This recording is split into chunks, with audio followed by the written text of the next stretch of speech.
Hello and welcome to a tutorial covering one of the cards that we made for my open house this past week. Isn't that pretty? Using the new rich razzleberry color and using the new lattice die. And I'm going to give you some information and get you started on how to create this card for your own.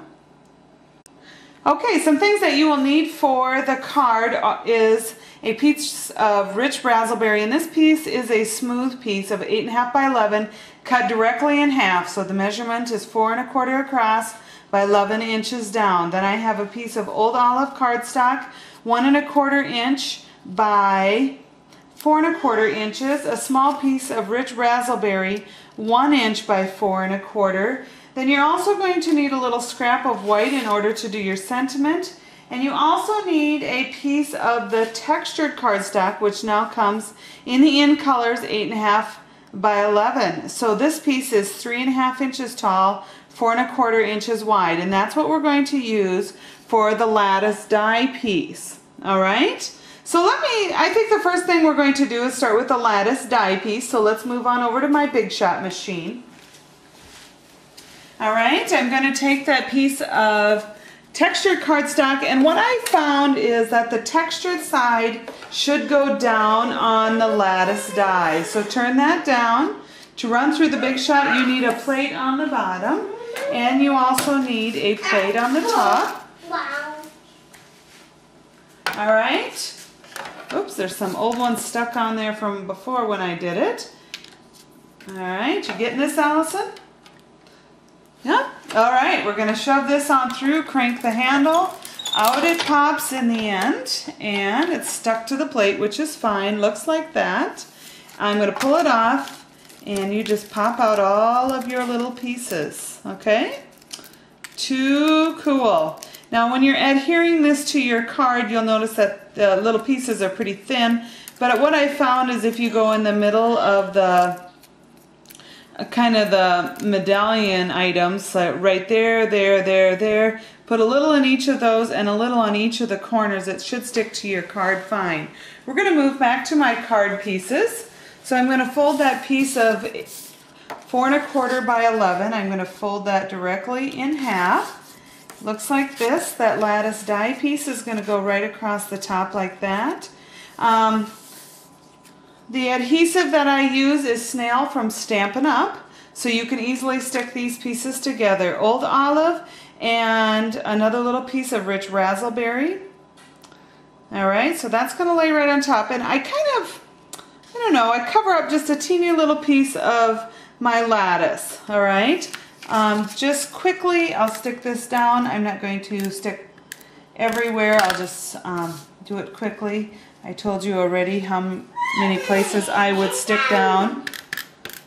When you're using our snail adhesive, you really don't need to use a lot of it. It's very sticky in itself, and if you're measuring or pricing it out, it's a penny an inch, so that's not too bad. Less than actually than that. You get 472 inches, and that's $4.50 in US dollars. I'm going to use my piece of Whisper white cardstock. I'm using the stamp set called Teeny Tiny Wishes. It's brand new in 09. It's a 24-piece set, and it's a small, cute little saying set. What I do is I cut the lids of my boxes off. See that? And I took a copy of all of the words, and using snail adhesive, I snailed that to my lid. So now I can just look at all these sayings and say, oh, let's see, what should I do today? I think what I'm going to do for right now is a little saying called Just For You. All right. Stamp that in rich razzleberry on my Whisper white cardstock. Now it doesn't matter. It's a little crooked, no big deal. So I'm grabbing out my modern label punch, and I'm going to tip that upside down. And if I tip it upside down, feed that through, that's what I get. Punch it out. I suggest using a couple of dimensionals. That really raises it up and just makes it pop a little bit. You might be thinking to yourself, well, boy, I don't know if I'd add white to that card because there's no white on there yet, but give me a second and I'll show you where we're going to add in the white. All right, so I'm going to stick that onto my card. The next thing we're going to do is add a piece of the new Rich Razzleberry ribbon. This comes in all of the in colors, each spool. And to measure how much ribbon some people use, I should step back a minute, some people just use the ribbon right off the roll. For beginners especially, that's really hard to do. So when you're trying to figure out how much ribbon you really need to go around your card, I say 1 length, 2 lengths, 3 lengths of your card, and a little bit more. Okay? So I have that. I'm using my scissors from Stampin' Up. To tie the ribbon, it goes all the way around the inside of the card. Now your knot can move, so you can do whatever you would like with it.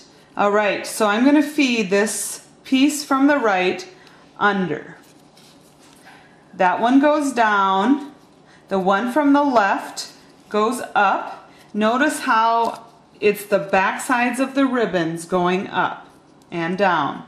The top one comes down and makes a loop. I'm going to hold that center there with my right hand. Alright. This one goes through the loop and out. Now you're going to have to do a little twisting motion in there. Otherwise you will not get the dots to come up. Now when you're pulling, only pull the left side. And hopefully, if you only pull the left side, and with a little fiddling, you might get a smooth knot. Scoot that over. Notice I'm not wasting too much ribbon by doing that little theory that I told you. Snip it off. And we're good to go. Got that on camera, Allison? Yep. I'm my helper here today. Hope you liked it, and I hope you like my tutorial. Thanks so much.